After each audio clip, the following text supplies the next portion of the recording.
God works here in ways that you don't see normally. Every time I come back, I just find a community that no other place seems to have. I honestly think it was last night when we were just eating ice cream for Women's Night and being able to just be in a community. I just got to laugh and just play music. I think there's just so much power in knowing like we build community here and it's gonna be there forever. Throughout the summer, I've really seen a lot of growth in the staff as a whole through like encouraging one another and lifting each other up or being there to pick up the slack when someone needs a day off or just a nap or when they're just having a hard day.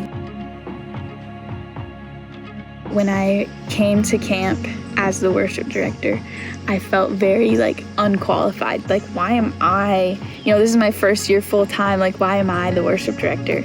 But relying on God and having the community of staff say, hey, God put you here for a reason and he has a purpose for you being here.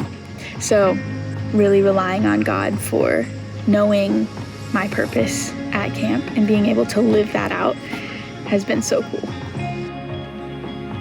So I had a camper who was really closed off during anything spiritual, during chapel, during verse time or discipleship time, just really kind of not really interested. And as the week went on, she just asked more and more questions and you could see the wheels turning in her head. So you could really see that the Lord was working in her heart, which was really cool. This is just such a wonderful place, and you know that everyone here loves God and is trying to serve Him. It's just the most wonderful feeling to know that you're accepted no matter what. I remember having a conversation last week with a frequent flyer here at camp. He had been having a hard time listening to some of my directions throughout the week and just was relatively not obedient. And I sat down with him, what's going on? Let's talk about this.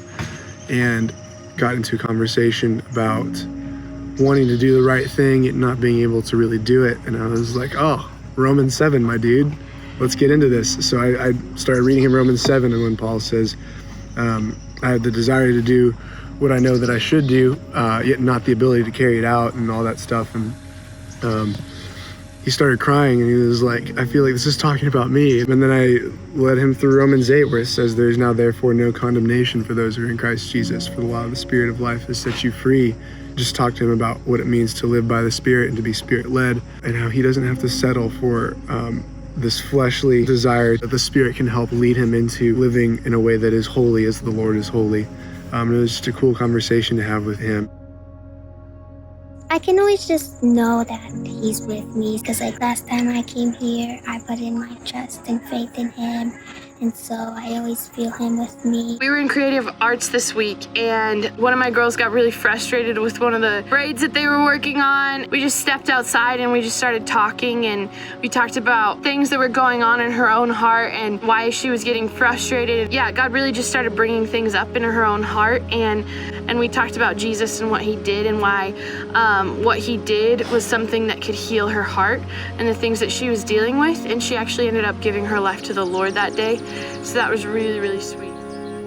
We saw in chapel that you got the Bible. Well, that's super cool. Describe that.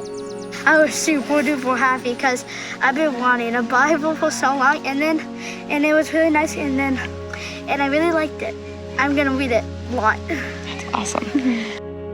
One of my children, he came from a tougher background, and on Thursday we had talked on Wednesday about the Book of Life. I said, go home and think about if this is what you want. And he said, spicy? I said, yes. And he goes, I want to sign the Book of Life. Okay, let's do it. And when I asked him, why? He goes, because I never want to be without God. I never want to have control of my own life again. I want Him to take full control. And I've been here for 5 years, and that was the best answer I've ever heard from a child. And I was ecstatic. God changes you at this place, brings you into a group of believers. You're just stuck here, taken out of life. It's just not only healthy, but gives the Spirit so much opportunity to capitalize on our souls. And what more could you ask for?